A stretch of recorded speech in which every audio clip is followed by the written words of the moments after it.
দিয়ে যে কোনো সাইজের কলাম তৈরি করুন, এমনকি কলামে কিভাবে রডগুলো প্লেস করবেন সেটা আজকে দেখাবো। আর ইসি লিখে এন্টার, রেক্ট্যাঙ্গেল, এখান থেকে একদিকে হলো 18 ইঞ্চি কমা আরেকদিকে 12 ইঞ্চি। এটার ক্লিয়ার কভারটা হলো অফসেট 1.5 ইঞ্চি।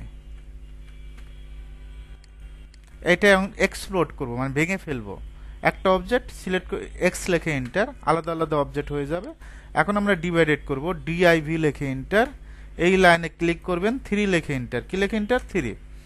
দেখেন অনেক সময় এই পয়েন্টগুলো শো করবে না, তখন কি টাইপ করবেন, পি টাইপ। এখান থেকে পি টাইপ সিলেক্ট করে এখান থেকে যে কোনো একটা পয়েন্ট স্টাইল শো করবেন।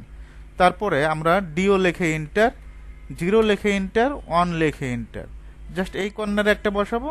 আর এটা তো আমরা পয়েন্ট পাইছি, পয়েন্ট পাই নাই, জাস্ট এখানে আমরা একটা ক্লিক করব, এপাশে একটা ক্লিক করব, এখানে একটা ক্লিক করব। ওকে, তারপর এই দুইটা পয়েন্টকে সিলেক্ট করে আমরা ডিলিট করে দিব। এখন এই চারটাকে সিলেক্ট করে মিরর করতে পারবো না?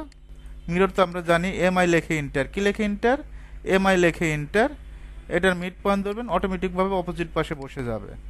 ওকে, এখন আমরা এই দুইটাকে সিলেক্ট করব, সিলেক্ট করে কপি করে দিব,